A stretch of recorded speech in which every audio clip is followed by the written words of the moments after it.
أعوذ بالله من الشيطان الرجيم بسم الله الرحمن الرحیم ډیر وخت بعد یو ویډیو د رول آف پروجیکټ منیجر په عنوان د لاندې دا هم یو څه دوستانو ریکوست او میسیج یې کړی و چې باید دا ویډیو جوړه کړم چون تاسو ته بهتره معلومه ده چې زه سیکونس وایز لیکچرز نه جوړوم ولې چې یو خو ټایم نشته دی زموږ درسونه دي خپل او بل داسې وي چې زما صرف یو ایریا نه ده پروجیکټ منیجمنټ دی مارکیټینګ دی فاینانشل اکاونټینګ دی پرایمریرا ایم اس پروجیکټ نو دغه ډیر زیات دي د هغې په اساس باندې یو لیکچر ما جوړ کړی نو چې کتونکي هر یو ایریا کې ضرورت ولري نو بیا میسج کوي نو د هغې په اساس باندې بیا زه ویډیو جوړوم برحال نننۍ موضوع زمونږ چې ده هغه د رول آف پروجیکټ منیجر په اړه باندې ده او تاسو نه خواهش کیږي چې هر د بزنس هر سبجیکټ وي نو که تاسو غواړئ چې کوم لیکچرز یا معلومات واخلئ نو کولی شئ چې د یوټیوب چینل له لارې یا د ایمیل له لارې ماته ریکویسټ وکړئ نو انشاءالله د خپلې وسې په اندازه به تاسو سره کومک وکړو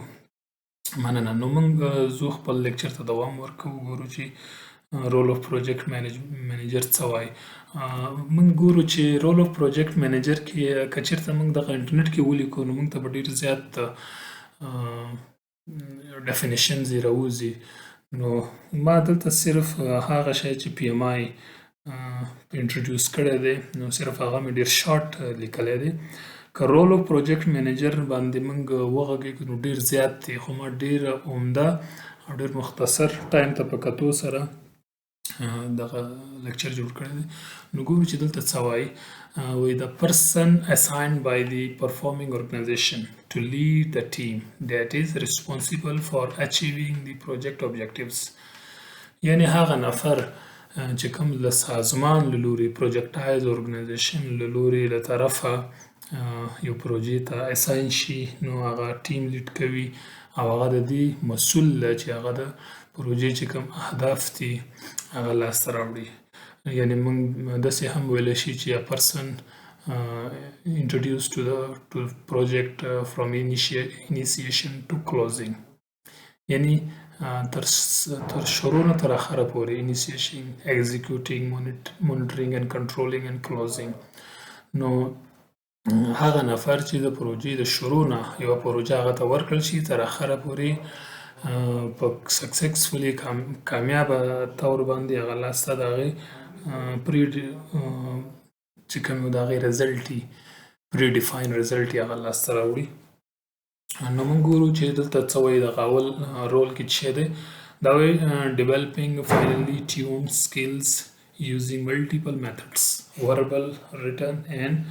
non-verbal نو ګورئ دلته موږ ته د انټرپرسنل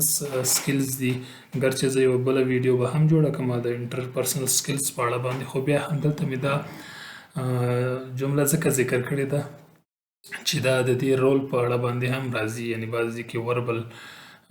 خپل دغه ښیي خبرې کوي کمیونیکیشن بعضې کې ریټن بعضې کې نان وربل یا باډي لینګویج نو دغه دی دلته دویم ته راځو ارګنایزینګ پروجیکټ ورک یعنی د پروژې چې کوم کاري هغه تنظیموي همداسې هغه سټیک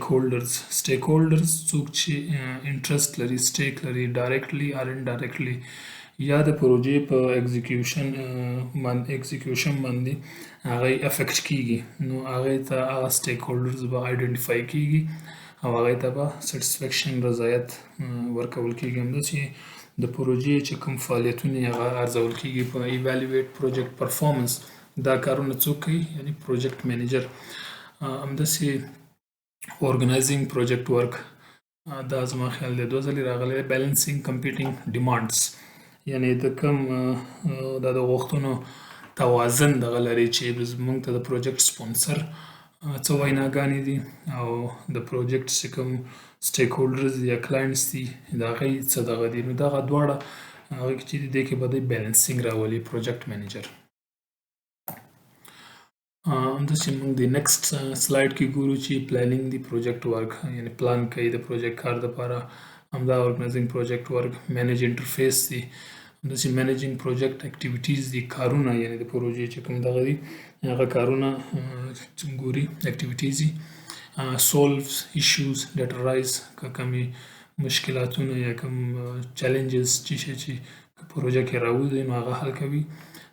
prepare project deliverables نو ډیلیوریبلز کې به موږ وګورو چې د پروژې چې کوم کار دی هغه د تحویلي چمتووالی کوي identify project stakeholders and manage them هماغه مخکې جمله چې د پروجیکټ چې څوک پکې انټرست لري یا سټیک لري د هغه آیډنټیفای کول شناخت کول او هغه مینیج کول د پروژې په اړه باندې همداسې بیلنسینګ کمپیټینګ ډیمانډس دا بیا راغلی دی importantly achieve project objectives within given constraint اوس دا ګوره دا ډېر مهم او دغه پوینټ دی دغه کنسټرین په اړه باندې به زه انشاءالله یو بل شارټ ویډیو چون دې ته ټریپل کنسټرین وایي دا د پی ام آی طرف نه یو بل ټرمینالوجي ده ټریپل کنسټرین یعنی سکوپ ټایم کاسټ خو دلته دا وایي چې دا پروجیکټ منیجر باید مهمه دا ده چې هغه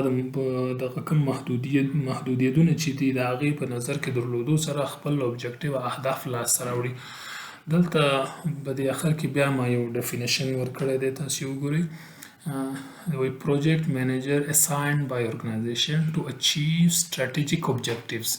یعنی دا ما نور هم شارټ کړی دی خلاصه کړی مې دی نو project manager assigned by organization to achieve strategic objective یعنی مدیر د پروژې د یو ارګنایزیشن له طرفه اساین کیږي هغه کار ته څه دپاره چې د ارګان چې کوم ستراتیژیک اوبجیکټیو چې هدف یې هغه لاسته راوړي همداسې موږ ګورو چې کمیونیکیټینګ پریډکټیبلی اینډ کنسټنټلی یعنی دا که یو چا سره کمیونیکیشن کوي که هغه کلاینټس وي هغه پروجیکټ سپونسرز وي هغه پروجیکټ سټیک هولډرز وي که انټرنل وي که ایکسټرنل وي نو هغې نه به دا کمیونیکیشن دا یو نالج ایریا هم ده په پروجیکټ مینجمنټ کې بخش کې نو دا باید مخکې نه مخکې خپل کمیونیکیشن دا کومې خبرې چې دي هغه نوټ کړي وي او هماغه حساب باندې خپلې خبرې باید مخې ته بوځي including positive and negative news یعنی هغه مهم پوزیټیو مثبت او منفي خبرونه د پروژې په اړه باندې هغه باید په نظر کې ونیسي او باید آګاه واوسي incorporating feedback channels او همدې په اړه باندې دوی باید داسې یو چینلز یا داسې یو نفر ولري چې دې ته د پروژې په اړه باندې ښه وي او که خوښ وي دغه فیډبیک دوی ته ورکړل شي دې د خاطره چې دغه پروژه په کامیابه طور باندې